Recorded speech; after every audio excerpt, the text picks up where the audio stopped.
irmãos, nós vamos iniciar hoje, então, uma sequência de estudos com esse tema Harmonia dos Evangelhos, ou Harmonia dos Evangelhos.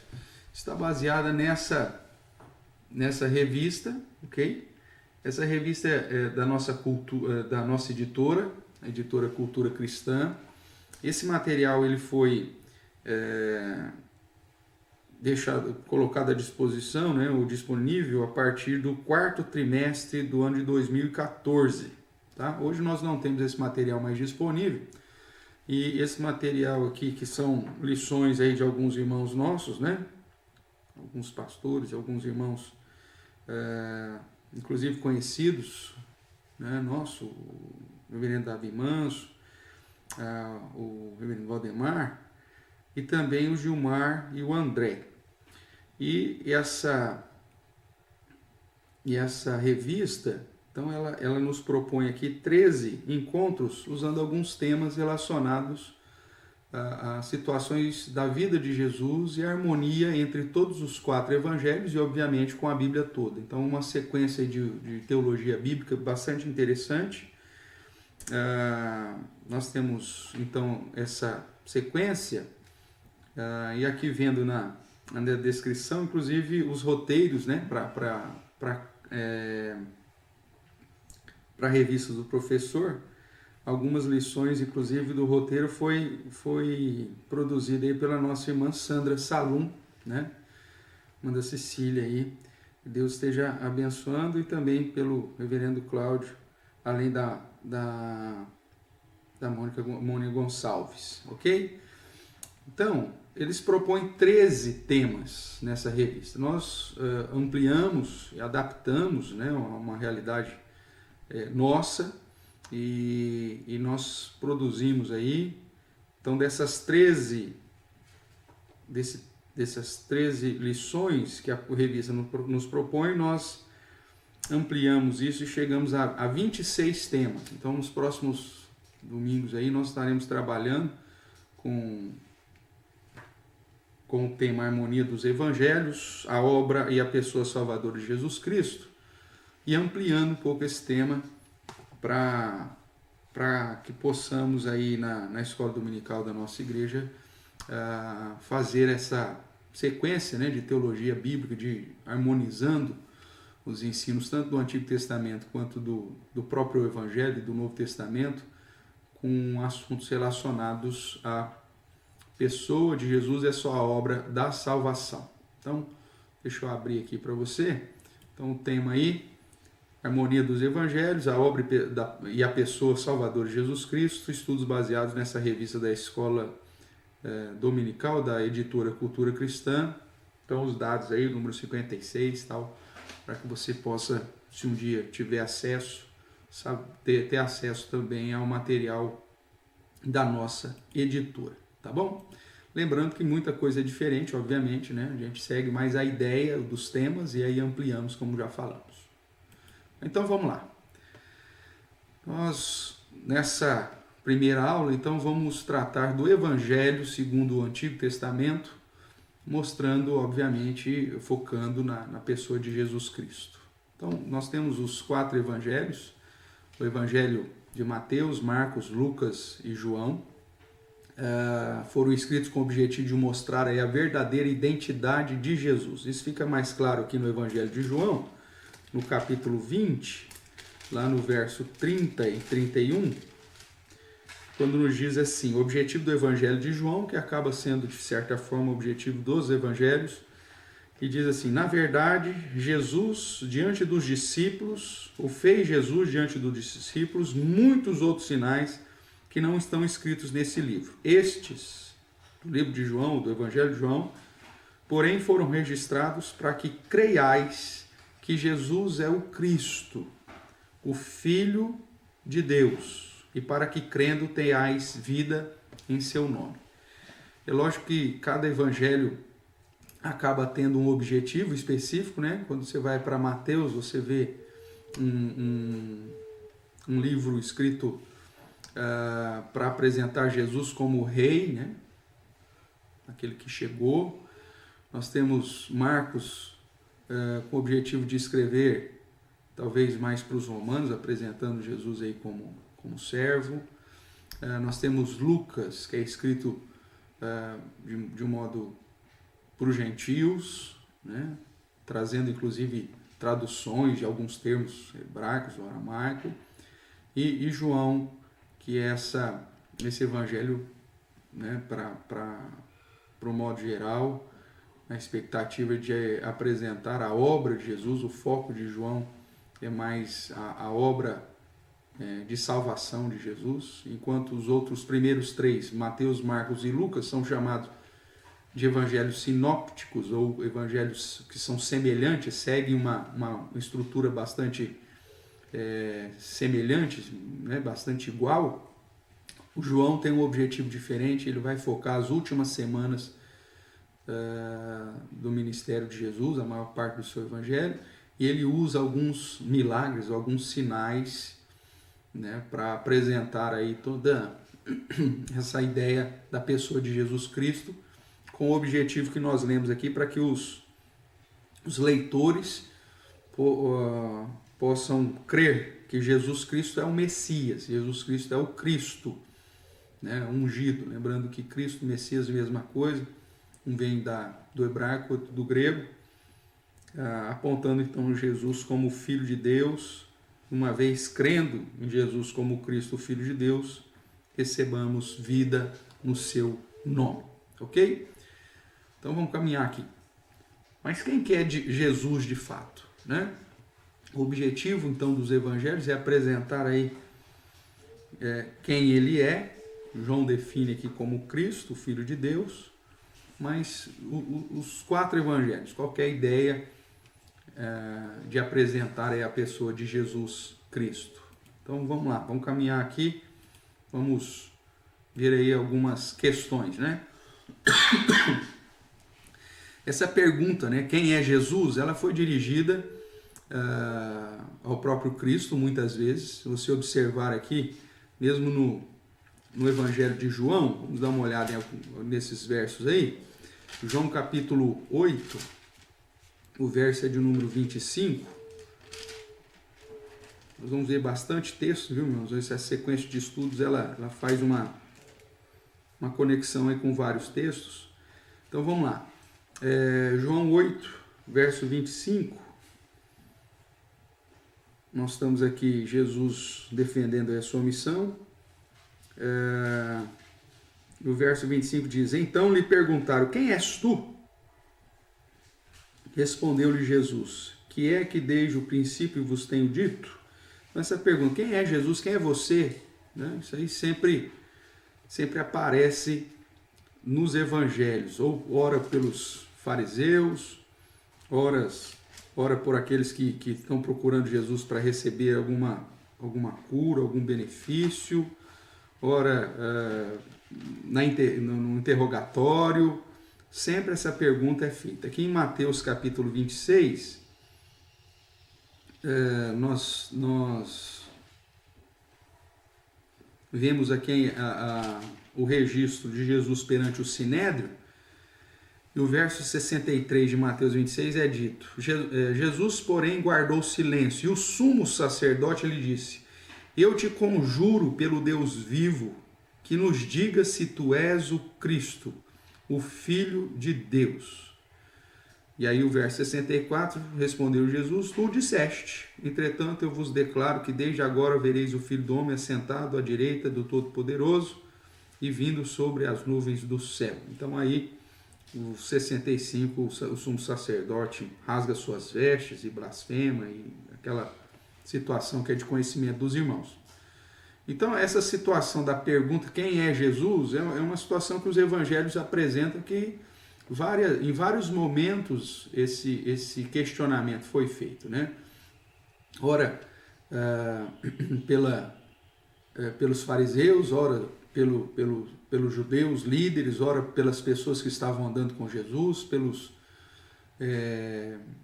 pessoas que eram assistidas pelo próprio Cristo. Em vários momentos essa questão então salta aí, e aí você encontra perguntas nesse sentido. Aqui em Marcos, no capítulo 14, nós vamos ter no verso 61,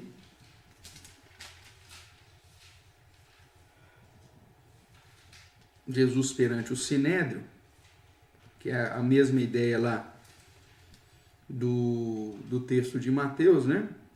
É dito, ele, porém, guardou silêncio e nada respondeu. Tornou a interrogá-lo o sumo sacerdote e lhe disse, és tu o Cristo, o Filho do Deus bendito? Né? E aí, vários outros textos aí que mostram essa situação do questionamento de quem é Jesus Cristo. Né? E a grande pergunta que o próprio Cristo faz aos seus discípulos, né? Sobre quem seria ele. Né? Então, nós temos Mateus 16, o verso de número 15, Jesus junto com os seus discípulos.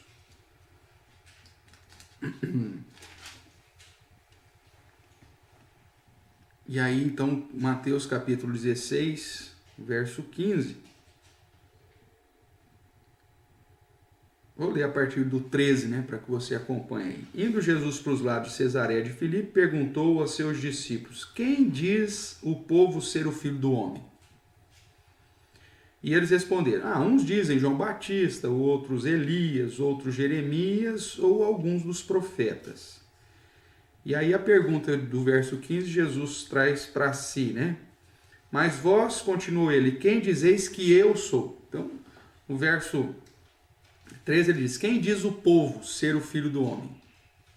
E aí Jesus já traz para si, e vós, quem diz que eu sou? Né? Que eu sou. E respondeu então Simão, tu és o Cristo, o Filho do Deus vivo. E aí Jesus diz que essa expressão de Pedro, né, essa resposta de Pedro, foi revelada pelo próprio Deus e que se torna aí uma resposta ícone para a pergunta, quem é Jesus? De fato, ele é o Salvador, ele é o Cristo, ele é o Messias, ele é o ungido. Então, esse termo Cristo tem uma bagagem tremenda, nós vamos tentar trabalhar um pouquinho com isso, tá bom? Então, nós vemos aí que essa questão nos evangelhos de quem é Jesus sempre é algo relevante, né, e que aponta para uma situação que nós também deveremos ter isso bastante claro. Quem que é Jesus para você? Quem é Jesus? Quem é esse Jesus que hoje celebramos a sua ressurreição? Né? É engraçado que você ouve várias pessoas na televisão de um modo especial, né? Ontem, passando aí pelos canais, em alguns momentos todo mundo cita essa questão da Páscoa, né? Por uma maneira mais comercial, preocupados aí com a situação de que o comércio está fechado, aquela coisa, ovo de Páscoa e tudo mais, e vira e mexe algum repórter, algum apresentador tenta falar alguma coisa, né? E esse Jesus que eles apresentam é um Jesus totalmente distinto daquilo que as Escrituras revelam, né? Então essa é uma pergunta que até hoje as pessoas não têm clareza, né? Se você pergunta, faz uma pesquisa aí no dia a dia, quem é Jesus? Né? É um líder, é um profeta, foi o espírito mais evoluído, isso, aquilo, né? E às vezes até mesmo os crentes têm dificuldade em responder quem de fato é Jesus Cristo. Mas vamos caminhar aqui. Agora, quando os evangelhos afirmam que Jesus Cristo é o Filho de Deus, que ele é o Cristo, o que isso significa na verdade? Né? Mesmo porque essa expressão Filho de Deus, né, tu és o Cristo, o Filho do Deus vivo, é muito mal interpretado nos nossos dias, porque e muito mal utilizada essa expressão, principalmente colocando Jesus como Filho de Deus. A questão do filho já pressupõe uma ideia de inferioridade, né? De uma hierarquia. E quando esse título não é muito bem entendido, nós caímos em alguns erros de pensar que Jesus foi gerado no sentido de que ele não existia e passou a existir. Isso, por exemplo, num contexto de evangelização nos países islâmicos, né? Esse título de Jesus foi muito mal empregado, tanto que eles falam, não, nós não acreditamos em Issa, nós não acreditamos em Jesus, porque Jesus é filho de Deus, e Deus é o único, ele não tem filho, ele não tem mulher, ele não tem filho. Então isso acaba criando uma confusão até mesmo no processo da evangelização, né, de alguns povos, ok? Então o que significa dizer que Jesus é o Filho de Deus? Ele foi criado em um determinado momento, ele foi gerado em algum determinado, ou só é um título que aponta para o fato da sua encarnação e dentro do processo que o próprio Deus, na sua trindade, na economia dessa trindade, aplica como um meio para a realização da sua obra de salvação. Então vamos caminhar um pouco nisso para entender. Não existe outro meio de descobrir o que de fato significa dizer que Jesus é o Filho de Deus, que ele é o Cristo, senão observando a própria palavra de Deus. Essa é a tarefa da teologia bíblica, né? Harmonizar todas as verdades da Escritura. E o próprio Cristo, em João, capítulo 5, no verso 39, o texto está aí projetado para você, né? Deixa eu abrir aqui. João capítulo 5, 39, vai dizer o seguinte: examinais as Escrituras, porque julgais ter nelas a vida eterna, e são elas mesmas que testificam de mim. Então, se você quer saber de fato quem é Jesus e o que significa os títulos que foram apresentados aí para Jesus, obviamente você tem que olhar para as Escrituras e harmonizar não só aquilo que os evangelhos dizem, mas o que toda a palavra de Deus diz, e o próprio Jesus Cristo nos indica isso. Se você quer saber o que elas falam de mim, que elas testificam de mim, examine as Escrituras, ok? Vamos lá. Deste modo, então, nós precisamos trabalhar aí para entender a relação entre os evangelhos e o Antigo Testamento. O texto que nós vamos usar de estudo, né, de base aqui dessa aula de hoje, se encontra lá em Lucas, capítulo 24, a partir do verso 36. Que é um texto importante aí para essa relação da teologia bíblica do Novo Testamento, ou dos evangelhos de um modo especial, para com o restante das Escrituras. Eu vou ler, os irmãos acompanham. Aqui nós já estamos depois da obra de Cristo, né, sua ressurreição, e dentro daquele processo dos 40 dias que Jesus passou ressurreto, né, com seus discípulos, de acordo com Atos capítulo 1. E aí os discípulos estavam reunidos e o verso 36 nos diz assim: falavam ainda essas coisas, as conversas que os discípulos estavam tendo com aqueles dois num caminho de Emaús, que haviam testificado que Jesus ressuscitou. Então falavam ainda essas coisas quando Jesus apareceu no meio deles e lhes disse: paz seja convosco. Eles, porém, surpresos e atemorizados, acreditavam estarem vendo um espírito. Mas ele lhes disse: por que estáis perturbados? E por que sobem dúvidas ao vosso coração? Vede as minhas mãos e os meus pés, que sou eu mesmo. Apalpai-me e verificai. Porque um espírito não tem carne, nem ossos, como vedes que eu tenho. Dizendo isso, mostrou-lhe as mãos e os pés. E por não acreditarem eles ainda, por causa da alegria, né, o êxtase talvez, e estando admirados, Jesus lhes disse: tendes aqui alguma coisa que comer? Então lhe apresentaram um pedaço de peixe assado e um favo de mel, e ele comeu na presença deles. A seguir, Jesus lhes disse: são estas as palavras que eu vos falei, estando ainda convosco. Importava se cumprisse, isso aqui é importante para nós, na sequência do nosso estudo, né? Importava se cumprisse tudo o que de mim estava escrito. Observe agora. Na lei de Moisés, nos profetas, nos salmos.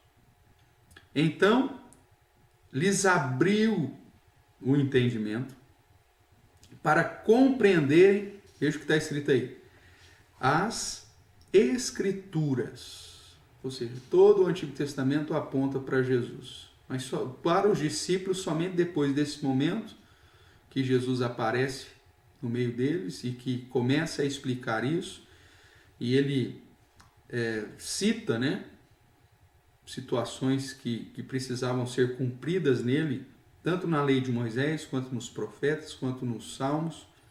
A ideia é que seja o Pentateuco, seja o período profético histórico, ou seja, os livros de sabedoria, todo o Antigo Testamento aponta para Cristo, e aí eles compreenderam as Escrituras. E lhes disse, verso 46, assim está escrito que o Cristo havia de padecer e ressuscitar dentre os mortos no terceiro dia, e que em seu nome se pregasse arrependimento para a remissão de pecados a todas as nações, começando de Jerusalém. Vós sois testemunhas dessas coisas. Eis que envio sobre vós a promessa de meu Pai, permanecei, pois, na cidade, até que do alto sejais revestidos de poder. Então veja que o Jesus ressurreto, com seu corpo já transformado, né? Exemplo do corpo que nós também receberemos quando da ressurreição ou da transformação,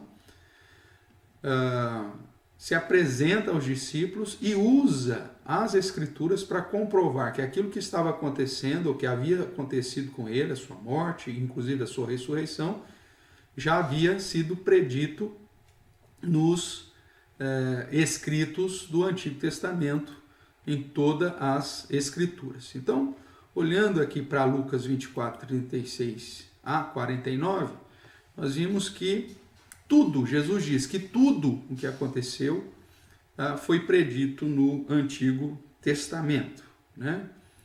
Se você quiser dar uma olhada aí, vamos comparar o verso 27, aqui no verso 27 do mesmo capítulo 24, vai dizer, e começando por Moisés, discorrendo por todos os profetas, expunha-lhes o que a seu respeito constava em todas as Escrituras.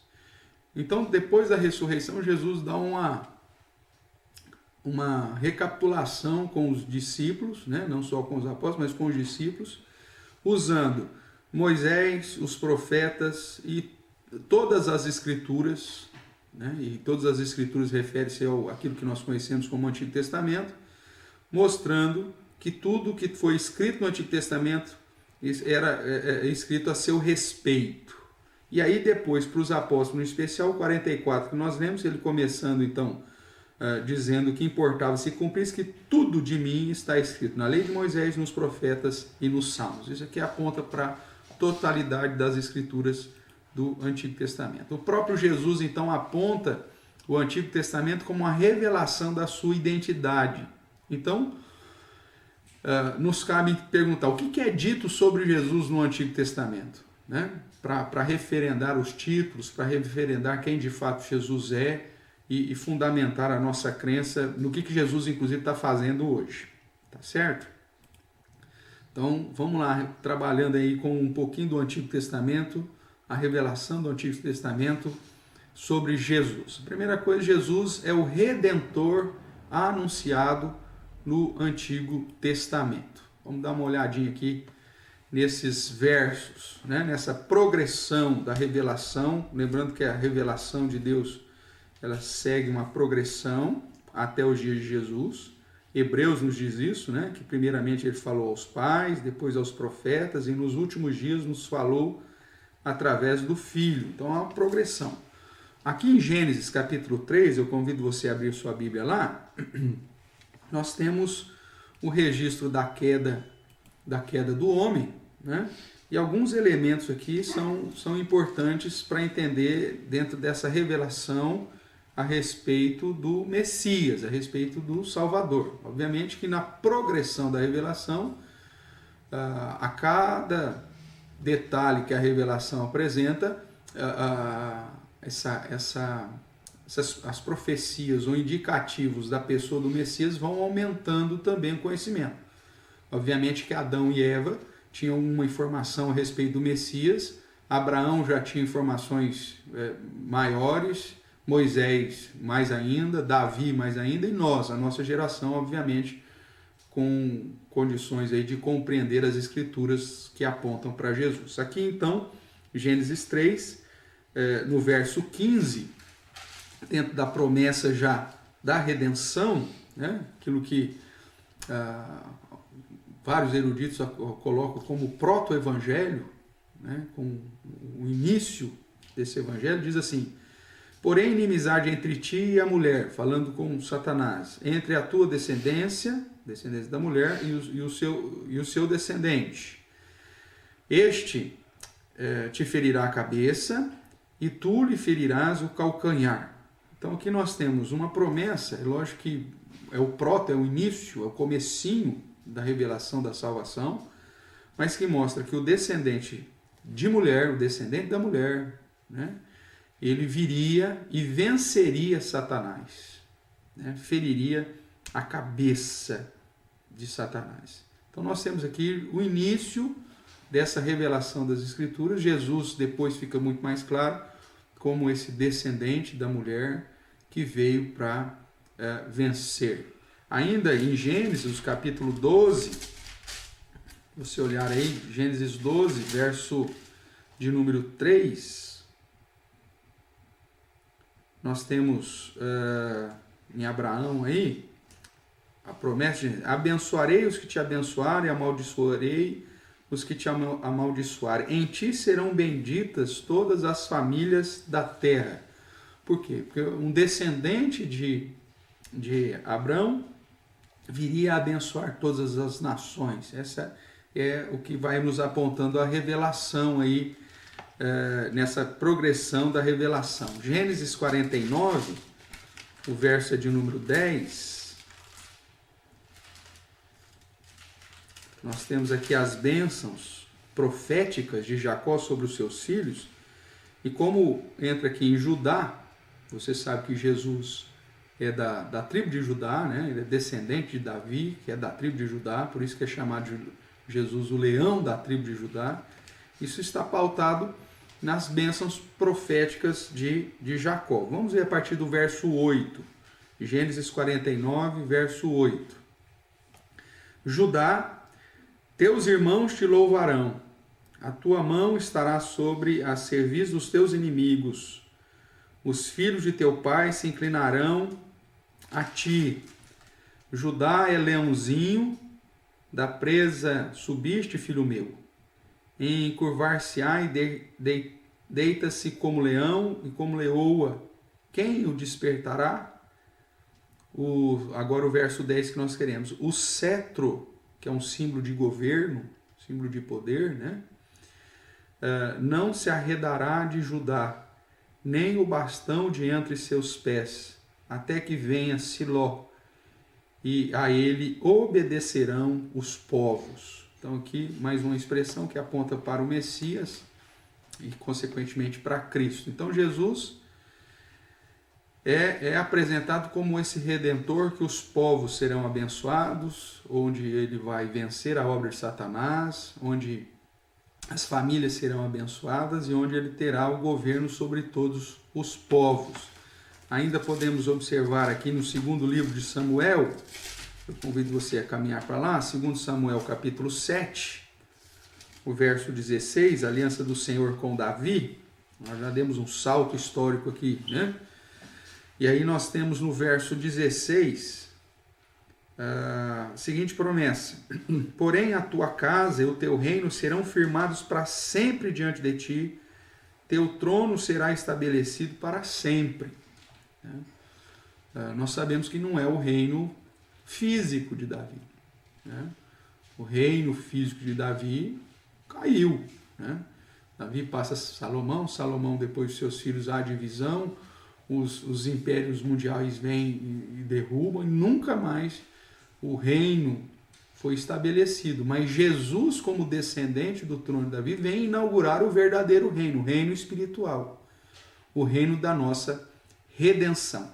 E um último texto que eu quero compartilhar com vocês, pegando aqui nos livros proféticos, Isaías capítulo 9, que talvez seja o mais conhecido, né? Sobre o nascimento e o reino do príncipe da paz, que aponta para essa redenção, né? O povo que andava em trevas viu grande luz, o povo que vivia na região da sombra da morte resplandeceu-lhe a luz. E o motivo é porque o verso 6, porque um menino nos nasceu, um filho se nos deu, o governo está sobre os seus ombros e o seu nome será maravilhoso conselheiro, Deus forte, Pai da eternidade, príncipe da paz, para que se aumente o seu governo e venha a paz sem fim sobre o trono de Davi e sobre o seu reino, para estabelecer e firmar mediante o juízo e a justiça desde agora e para sempre. O zelo do Senhor dos Exércitos fará isso. Então, Jesus certamente usou todos esses textos aqui, irmãos, para, na conversa com os discípulos, a referendar que o Antigo Testamento falava a respeito dele e que nele todas essas passagens foram cumpridas. Então, o Antigo Testamento ele revela que Jesus é esse redentor, aquele que viria como redenção e para um reino eterno, ok? Além de apresentar Jesus como esse redentor, né, que nós vemos em especial em Gênesis 3,15, vencendo Satanás, nós olhando agora para o Novo Testamento, vamos fazer algumas comparações. O Evangelho de Mateus vai começar com a genealogia, né, apresentando Jesus aí. Deixa eu abrir aqui para você talvez ver melhor aí, Mateus capítulo 1, né? Versos, dos versos 1 a 17, e aqui o objetivo de Mateus, se você abrir lá, é apresentar Jesus como rei, ok? Então, como que ele começa? Se você comparar com Lucas, a genealogia lá de Lucas, você vai ver que Lucas começa apresentando de trás para frente lá, terminando em Adão, filho de Deus. Mas Mateus tem outro objetivo. Veja aí como começa o livro de Mateus, o Evangelho de Mateus. Genealogia de Jesus Cristo. Livro da genealogia de Jesus Cristo, filho de Davi. Por que coloca já como filho de Davi? Porque o foco do Evangelho de Mateus é justamente apresentar Jesus como o descendente prometido de Davi que assentaria o trono. E aí então, genealogia de Jesus Cristo, filho de Davi, e aí ele começa em Abraão. Filho de Abraão, Isaac, e assim vai. E aí lá no verso 17, ele faz uma recapitulação, dizendo, de sorte que todas as gerações, desde Abraão até Davi, são 14. Desde Davi até o exílio na Babilônia, 14. E desde o exílio da Babilônia até Cristo, 14. Ele mostra, inclusive, que há uma simetria nessa sequência, mas apontando Jesus como o rei, o redentor, aquele que viria para assumir o governo de todas as nações, para abençoar todas as famílias da terra e para governar de um modo que haja paz, ou seja, tirar a nossa vergonha. Isso fica claro também em Mateus capítulo 2, de 1 a 12, quando fala do nascimento e da visita dos magos. E a pergunta que os magos fazem é justamente essa no verso 2. E perguntaram, onde está o recém-nascido rei dos judeus? Então veja, o objetivo de Mateus é apresentar Jesus como esse redentor que viria governar e ser fonte de bênção para todas as famílias e de paz para todas as famílias. Inclusive os presentes que Jesus recebe aqui são presentes que apontam para a sua realeza, né? Para a sua perspectiva de rei. E fazendo um paralelo lá, no finalzinho de Mateus capítulo 24, do verso 29 em diante, é dito assim: logo em seguida a tribulação daqueles dias, o sol escurecerá, a lua não dará sua claridade, as estrelas cairão do firmamento, os poderes do céu serão abalados. Então aparecerá o sinal, ou aparecerá no céu o sinal do Filho do Homem, todos os povos da terra se lamentarão e verão o Filho do Homem vindo sobre as nuvens com poder e muita glória. E ele enviará os seus anjos com grande clangor de trombeta, os quais reunirão os seus escolhidos dos quatro ventos de uma a outra extremidade dos céus. Então Mateus apresenta que Jesus é o rei que padeceria, mas que um dia voltaria com grande poder e muita glória, que aponta para essa questão da realeza de Jesus cumprindo o seu propósito como Redentor, aquele que assumiria o trono, traria paz para os seus. Voltando aqui para a revelação do Antigo Testamento sobre Jesus Cristo, nós vemos que além de apresentar Jesus como Redentor, o Antigo Testamento apresenta Jesus também como o Messias, né? Que é o termo para ungido. E aí quando você olha para o Antigo Testamento, você vê que 3 ofícios careciam da unção, de receber essa ordenação ou serem ungidos.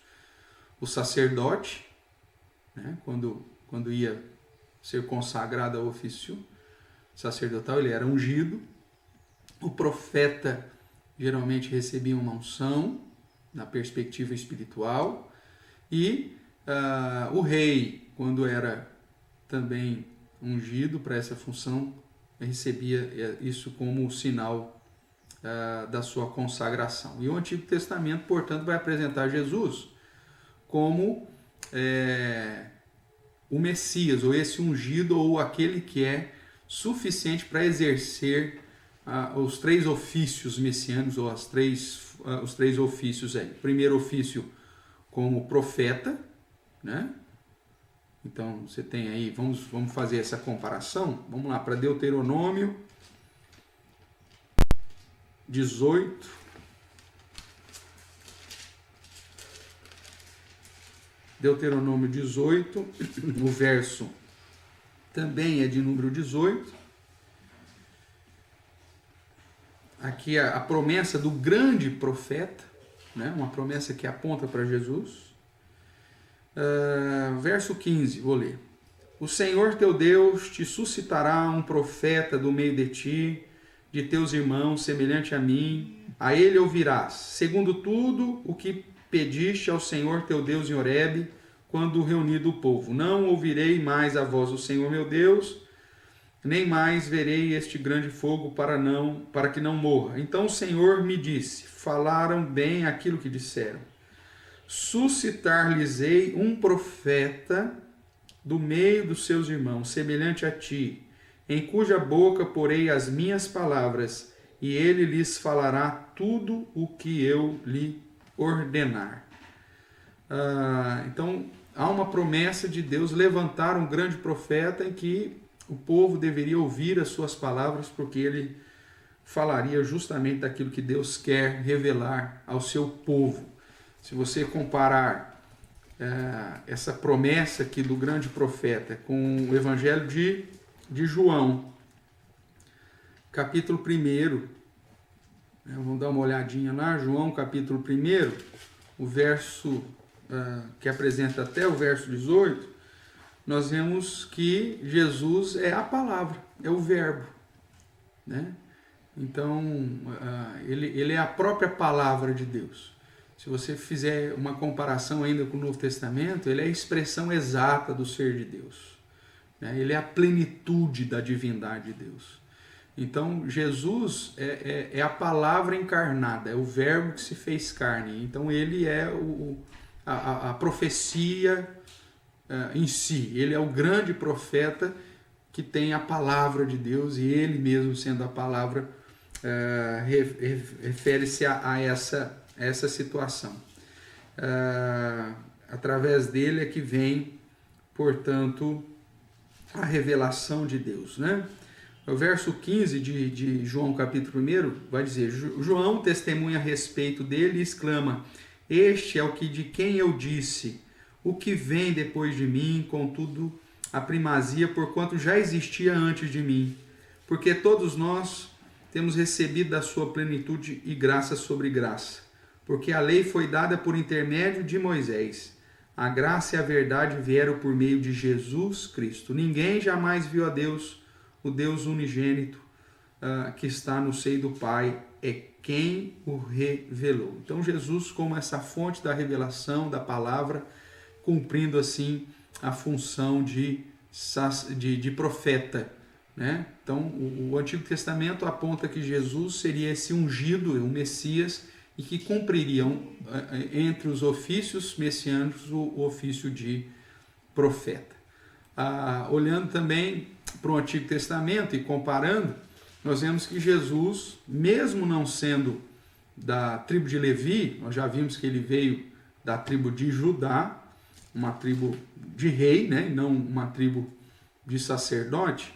Nós temos algumas expressões do Antigo Testamento que apontam para Jesus como aquele que exerce a função sacerdotal de uma ordem superior, né? Nós vamos falar um pouquinho sobre isso também. Então vamos lá, Salmo de número 110, o verso de número 4.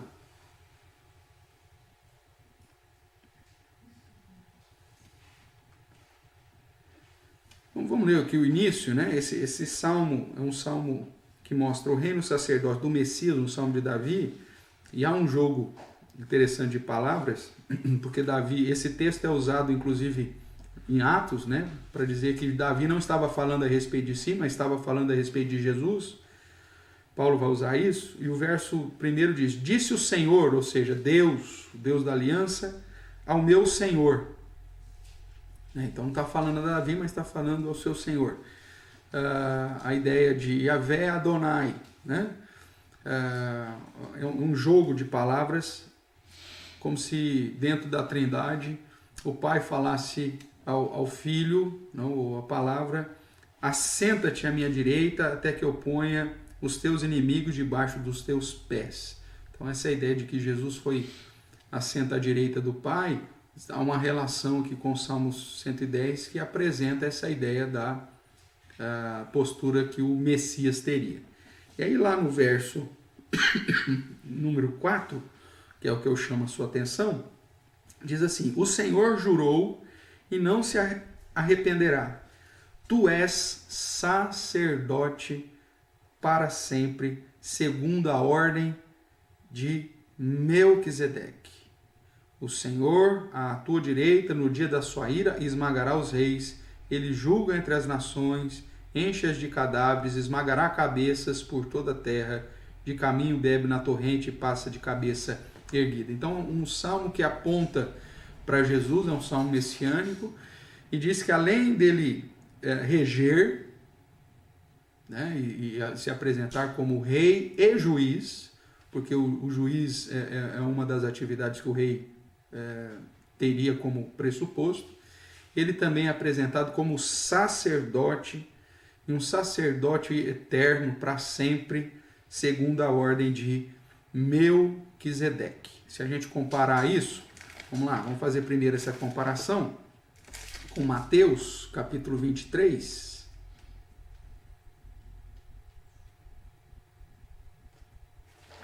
Mateus, capítulo 23, verso 37. O lamento sobre Jerusalém. Jerusalém, Jerusalém, que matas os profetas e apedrejas os que te foram enviados.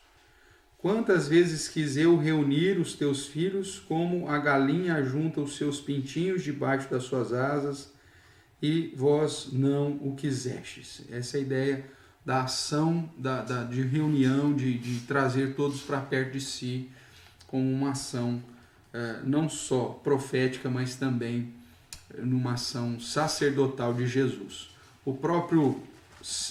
A própria oração sacerdotal de Jesus, né, lá em João 17, se você quiser dar uma olhada lá, aponta ele intercedendo em favor dos seus, numa clara característica sacerdotal. Sacerdote intercedendo em favor do povo, Jesus intercedendo em favor dos seus. Então nós temos aqui todo o capítulo 17 de João mostrando o exercício da função sacerdotal de Jesus quando ele clama a Deus e intercede em favor dos seus. E Lucas 23, 34, que fala da crucificação, nós temos aqui Jesus mesmo ali na agonia da sua morte, dizendo: contudo Jesus dizia: Pai, perdoa-lhes, porque não sabe o que fazem. Então, repartindo as suas vestes, lançaram sortes. Então, essa expressão de buscar o perdão, como também o exercício da função sacerdotal de Jesus. O Salmo 110, portanto, nos fala que Jesus seria de uma ordem eterna, de uma ordem suprema, uma ordem que não tem fim, para sempre, a ordem de Melquisedeque. E quem que é esse bendito Melquisedeque? Vamos dar uma olhadinha lá em Gênesis, né? Quando nós temos a vitória de Abrão, e aí ele vai adorar ao Senhor, e ele procura então Melquisedeque. Eu estou aqui em Gênesis capítulo 14, o verso de número 18, que é um texto também que aponta para Jesus como sacerdote. É isso que Davi vai dizer no Salmo 110, e depois nós vamos ver o autor aos Hebreus, dentro dessa harmonia das Escrituras, né, apresentando quem Jesus é, dizendo que Jesus então é dessa ordem superior, dessa ordem sacerdotal de Melquisedeque, que vem antes da lei. O sacerdócio levítico, ele foi instituído quando Deus deu a lei para Moisés, a lei cerimonial. Quando a lei cerimonial cai, ou ela é cumprida em Jesus Cristo, tudo aquilo que pertencia à lei cerimonial também cessa, inclusive o sacerdócio levítico, né? Por isso que não existe levita hoje, né? Na perspectiva da igreja, muitas igrejas falam: o levita. Não tem levita porque a lei cerimonial foi cumprida, a ordem sacerdotal levítica termina com o cumprimento da lei cerimonial em Cristo Jesus. Agora, a ordem sacerdotal de Melquisedeque, ela vem antes da lei, ela é para sempre. E Jesus é apontado como um sacerdote desta ordem sacerdotal. Então veja aí, Gênesis 14, verso 18. Melquisedeque, rei de Salém, né, que tudo pode apontar para essa perspectiva aí de Jerusalém, né, ou rei da paz. Veja o que ele trouxe. Trouxe pão e trouxe vinho nessa celebração com Abraão. E o texto diz: era sacerdote do Deus Altíssimo. Era sacerdote do Deus Altíssimo. Abençoou ele Abraão e disse: bendito seja Abraão pelo Deus Altíssimo que possui o céu e a terra, e bendito seja o Deus Altíssimo que entregou os teus adversários nas tuas mãos. Então, essa é uma revelação do Antigo Testamento que aponta para Jesus. O Salmo 110 confirma isso, que o Messias, portanto, não era de Levi, ele era de Judá, mas ao mesmo tempo seria sacerdote dessa ordem para sempre, que é a ordem de Melquisedeque. Aí comparemos isso lá com o Novo Testamento. Vamos lá para a carta aos Hebreus.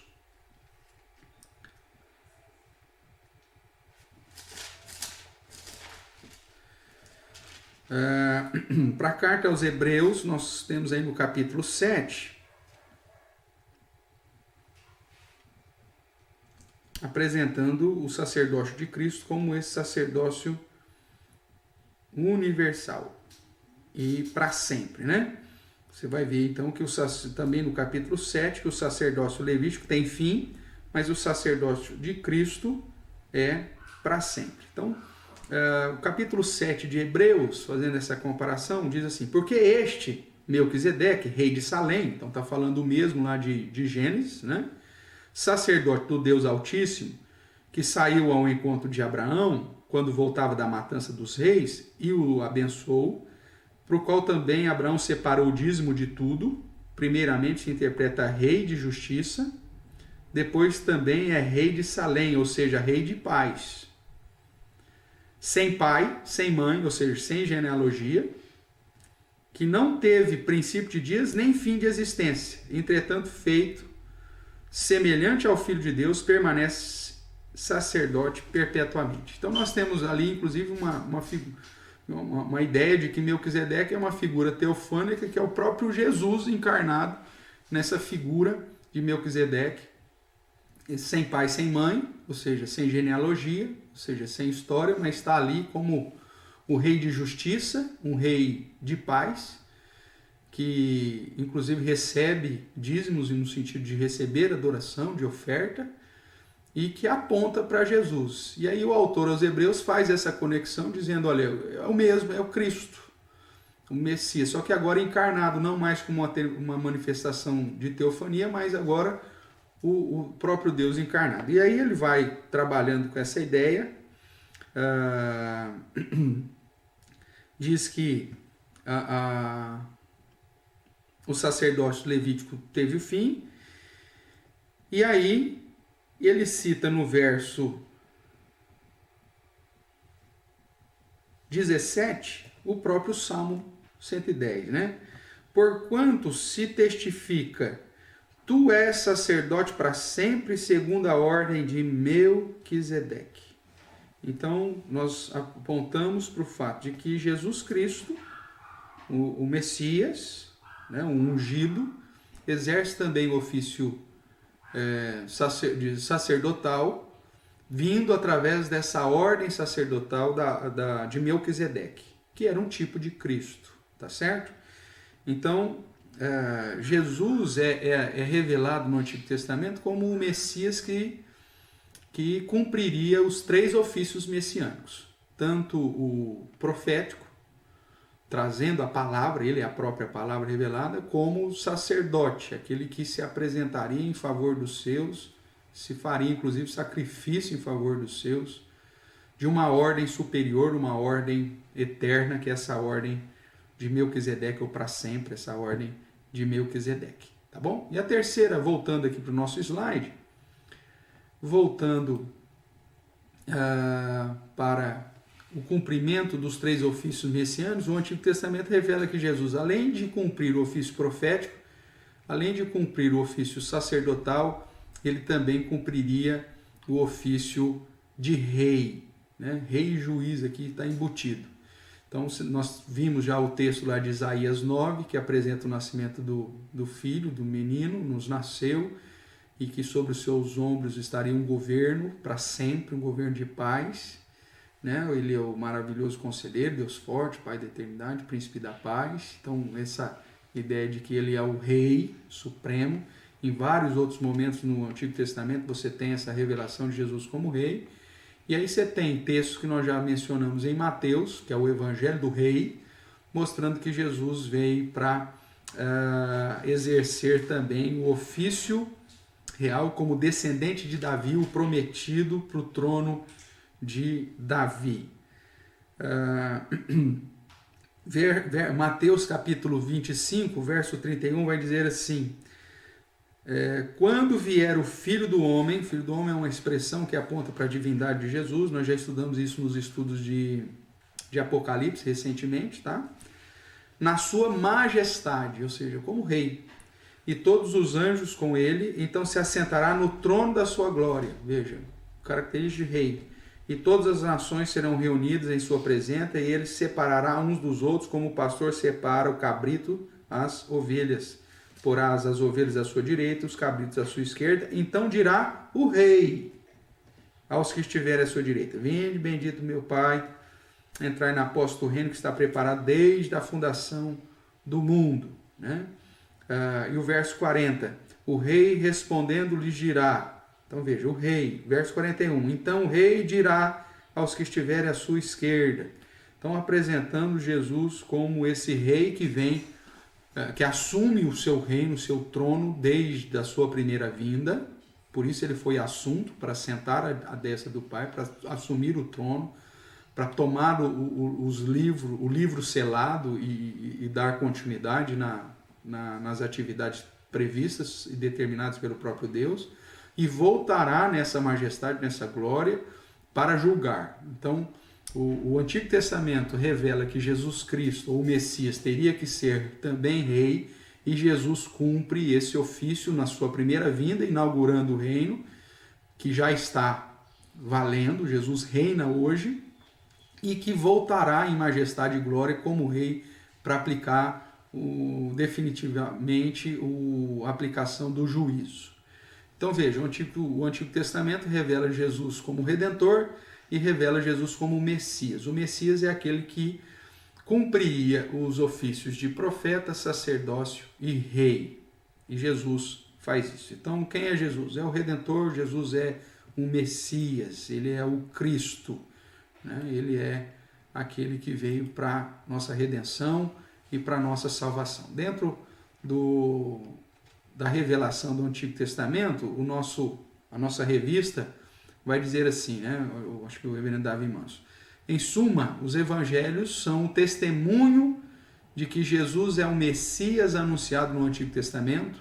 Ele é o descendente de Abraão, da casa de Davi, que veio para revelar perfeitamente o plano redentor de Deus como profeta, santificar o seu povo como sacerdote e governá-lo em justiça e paz como rei, por meio da sua morte e ressurreição, esmagou a serpente maldita e trouxe bênção sobre todas as famílias da terra.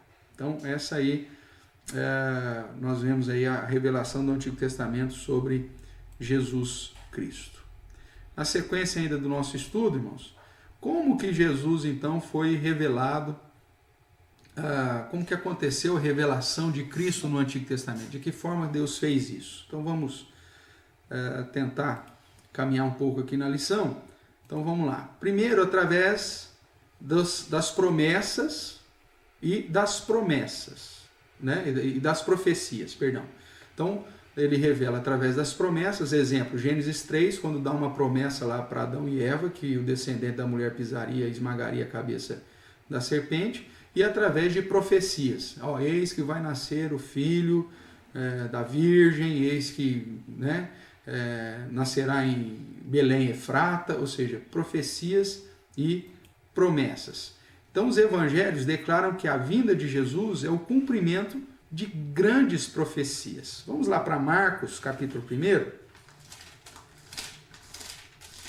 Marcos, capítulo 1, vai iniciar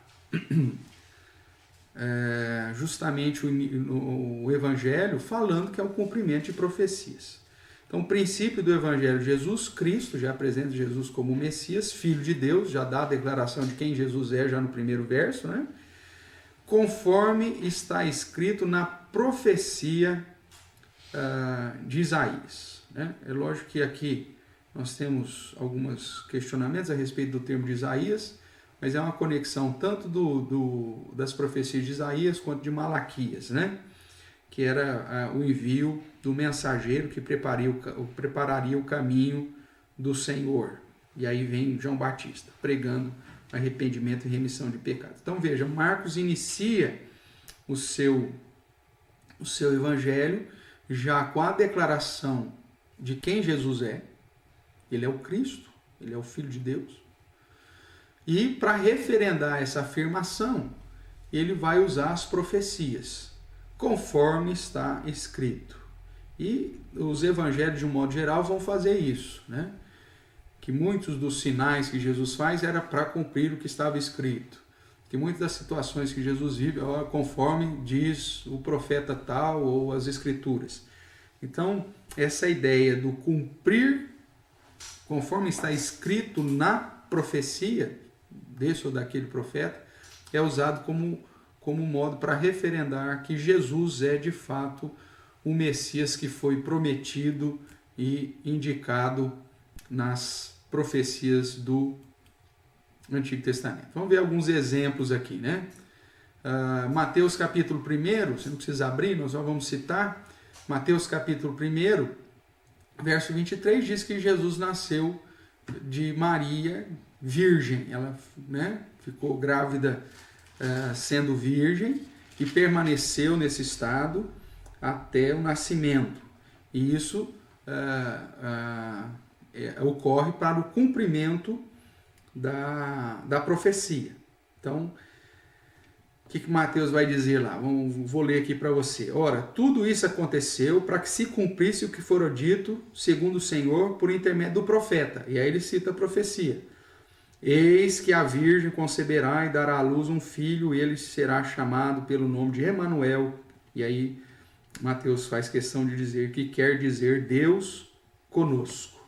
Então, nós temos uma profecia do nascimento do Messias através da Virgem, e que está lá em Isaías 7,14, e Mateus usa isso para comprovar.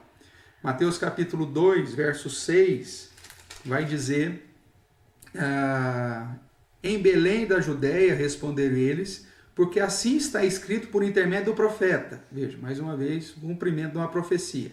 E tu, Belém, terra de Judá, não és de modo algum menor entre as principais de Judá, porque de ti sairia o guia que há de apacentar o meu povo Israel? E aí então Mateus faz a citação da profecia de Miqueias, capítulo 5, verso 2. Outro exemplo, em Mateus 2,15, quando nós vemos que, advertidos aí por um anjo, José, Maria e a criança se dispõem e fogem para o Egito, né? E aí o que acontece? Isso eles estão cumprindo a profecia de Oséias 11, verso 1. Em Mateus 2,23, que diz que ele volta para crescer em Nazaré, né? Nós temos mais o cumprimento de uma profecia. O verso 23 de Mateus diz: e foi habitar numa cidade chamada Nazaré, para que se cumprisse o que fora dito por intermédio dos profetas. Ele será chamado Nazareno. Então você tem lá Isaías 11, 1, cumprimento da profecia. E depois mesmo o exercício do ministério terreno de Jesus, né, na região do norte de Israel, né, cumprindo a profecia também de Isaías 9, que é o que vai dizer Mateus 4,15.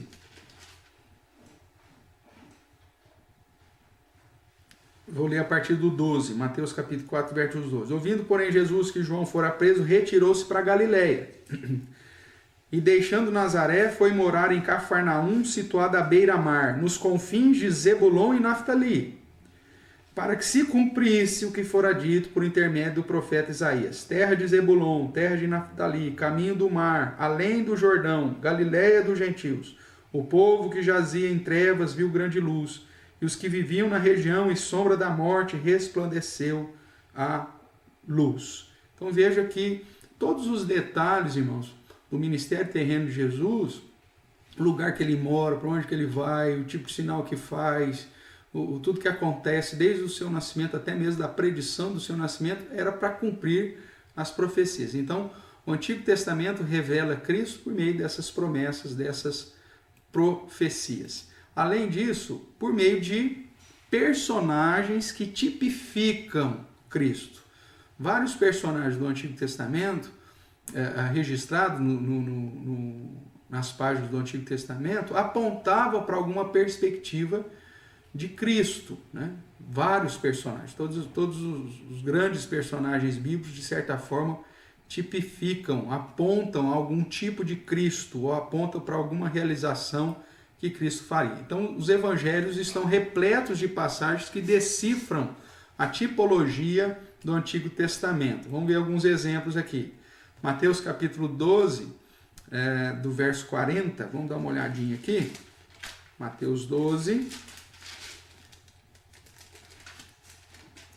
verso 40 e 42, é dito assim: porque assim como esteve Jonas veja, um profeta, né? 3 dias e 3 noites no ventre do grande peixe, assim o Filho do Homem estará 3 dias e 3 noites no coração da terra.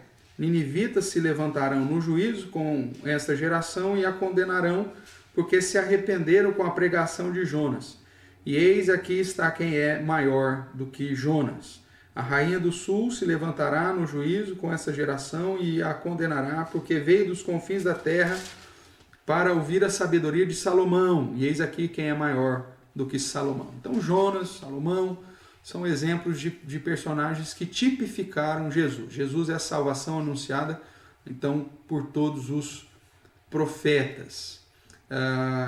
Que mais que nós podemos dizer? Marcos, capítulo 14, vamos dar uma olhadinha lá, verso de número 24. Então lhes disse: isto é o meu sangue, o sangue da nova aliança derramado em favor de muitos. A ideia aqui da ceia do Senhor, onde há um paralelo com toda a lei cerimonial, o derramamento do sangue, que fazia comunhão de Deus com o povo, o perdão dos pecados. Então, esses personagens ou fatos do Antigo Testamento que tipificam aquilo que Cristo faria, tá? Então, desse modo, o Antigo Testamento revela sobre Cristo. João, capítulo 3, verso 14 e 15, quando Jesus ainda está falando com Nicodemos, é dito assim no verso 14 de João 3: e do modo porque Moisés levantou a serpente no deserto, então veja, um objeto, né, um fato lá, assim importa que o Filho do Homem seja levantado, para que todo aquele que nele crê tenha a vida eterna. Então esse texto de João aponta para o texto lá de Números 21:9, Jesus seria o foco de todas as nações. Então você tem, da mesma forma que a serpente no deserto, lá, a imagem era levantada e as pessoas eram curadas ao olhar por aquilo, nós vemos que Jesus, ao ser levantado, também seria a fonte dessa cura para todas as nações, fonte de vida eterna e de salvação.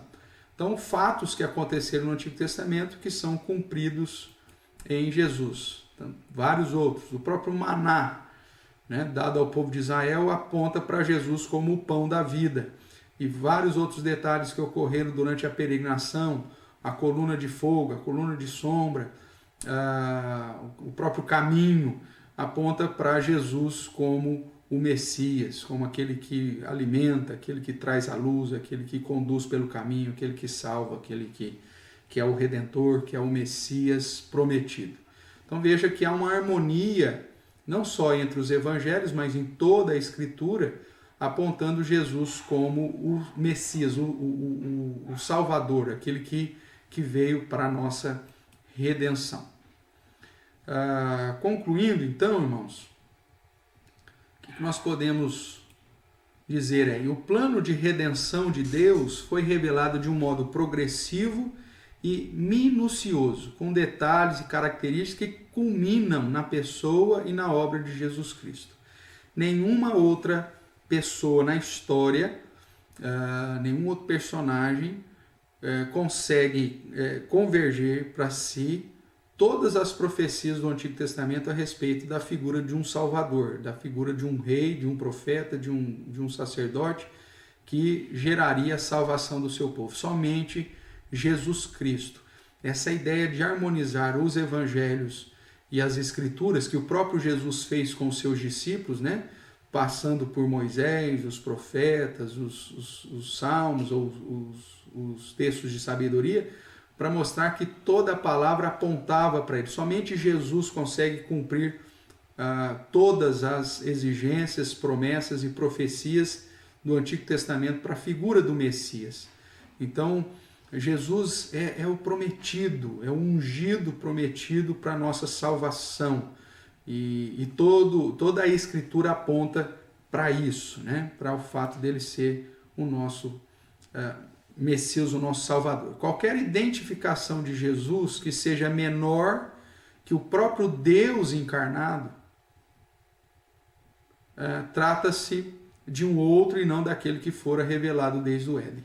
Então, o Antigo Testamento mostra que dentro desse plano redentivo, desse plano de redenção, todas as coisas já estavam determinadas, inclusive a segunda pessoa da Trindade se oferecer para, através da sua humilhação, né, na encarnação, realizar a obra da redenção em favor do povo que Deus separou para si, para salvar o seu povo dos pecados deles.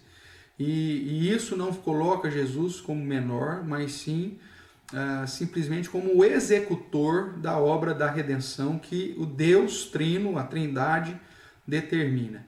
Então, colocar Jesus como entender ou apresentar Jesus como qualquer outra coisa menor do que o Verbo encarnado, o Deus, o próprio Deus encarnado, realizando a obra em nosso lugar, uma obra de salvação e redenção, é justamente apresentar uma outra pessoa que não é o nosso Jesus, né? Que não é o verdadeiro Jesus.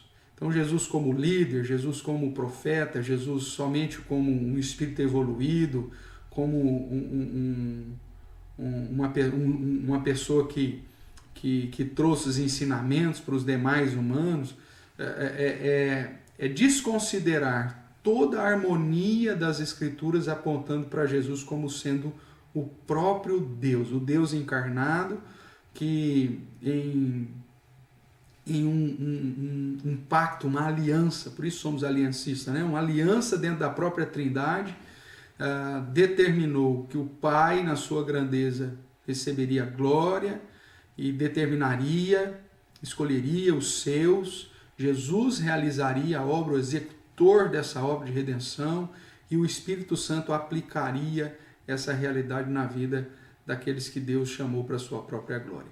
Então Jesus, mesmo que ele receba títulos como Filho de Deus, ou como o Cristo, ou como profeta, ou como sacerdote, tudo isso precisa convergir para um entendimento maior de que ele é o Deus encarnado, o nosso Redentor, o nosso Salvador, aquele que cumpre rigorosamente e minuciosamente cada detalhe da revelação das Escrituras.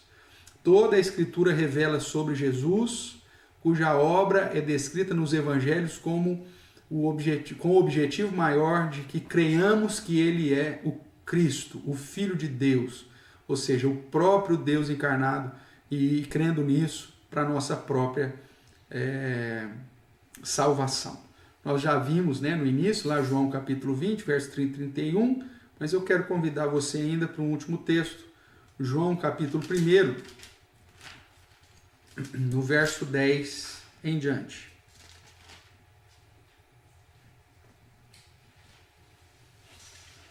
Que referenda aí para essa ideia de Jesus como o verdadeiro Deus, né? Se você ler depois o capítulo 1 de João, você já o conhece, mas é apresentado como essa segunda pessoa, a palavra, né? Que está descrita lá em Gênesis, na criação do mundo, né? Diz que no princípio criou Deus os céus e a terra. Então você tem lá a figura de Deus, você tem a figura do Espírito pairando sobre as águas, você tem a palavra, disse Deus. O que esse verso aponta? A palavra de Deus, que dentro da revelação bíblica é Cristo. E a primeira palavra, né, que foi dita é um verbo, haja. Por isso Jesus é o verbo. E por meio dele, veja aí o verso 10, o verbo estava no mundo, o mundo foi feito por intermédio dele, mas o mundo não o conheceu. Veio para o que era seu e os seus não receberam. Ou seja, ele veio para os judeus, nasceu entre os judeus, mas os judeus o rejeitaram. E isso já estava dentro do plano de Deus, justamente para agregar, né, e enxertar nessa oliveira ramos das oliveiras bravas que somos nós. Então os seus não receberam. Aí o verso 12, mas a todos quanto receberam, deu-lhes o poder de serem feitos filhos de Deus, a saber, aos que creem no seu nome, os quais não nasceram do sangue, ou seja, não é porque você é descendente de judeu, e nem da vontade da carne, não é porque alguém te adotou ou porque você desejou, mas nasceu nem da vontade da carne, nem da vontade do homem. Não depende de você desejar ser salvo ou não. É uma ação exclusiva de Deus. E por isso ele diz, mas de Deus. Todos quanto receberam, Deus o poder de serem feitos filhos de Deus, a saber os que creem no seu nome, não porque nasceram dentro dos judeus, não porque foi da vontade da carne ou da própria vontade do homem, mas pela própria vontade de Deus. E aí o verso 14 diz, e o verbo se fez carne, a encarnação do próprio Deus, e habitou entre nós, cheio de graça e verdade, e vimos a sua glória como do unigênito do Pai, um outro título que ele recebe, que aponta para o exercício da sua função na execução do plano de salvação. Ok, irmãos? Desse modo, nós chegamos aí à conclusão da nossa primeira lição, harmonizando aquilo que os evangelhos falam a respeito de quem é Jesus. Não só entre os próprios 4 evangelhos, mas com toda a palavra de Deus. Que nessa Páscoa, de um modo geral, onde nós relembramos a ressurreição de Jesus como mais um ato dentro desse plano da salvação, você possa encontrar de fato o verdadeiro Jesus. Não simplesmente um Jesus caricato, né? Um Jesus expressado aí de modo reduzido, como um líder, como somente um profeta, como somente um espírito evoluído, como um exemplo a ser seguido, um exemplo de amor, e de um amor indistinto, um amor, né, estilo Lulu Santos, não é nada disso, mas que você possa encontrar o verdadeiro Jesus, o Deus encarnado, o Messias, que cumpre rigorosamente e minuciosamente cada promessa e cada profecia do Antigo Testamento a respeito da sua primeira vinda e que cumprirá também rigorosamente e minuciosamente cada promessa e cada profecia relacionada à sua segunda vinda, uma vez que ele já venceu, que ele reina, que ele já venceu a morte, aguarda agora simplesmente os seus inimigos serem destruídos, né, os aliados de Satanás, para que ele volte com majestade, poder e glória e exerça assim o seu reino eterno, né? Um reino que já começou quando da sua primeira vinda. Ok?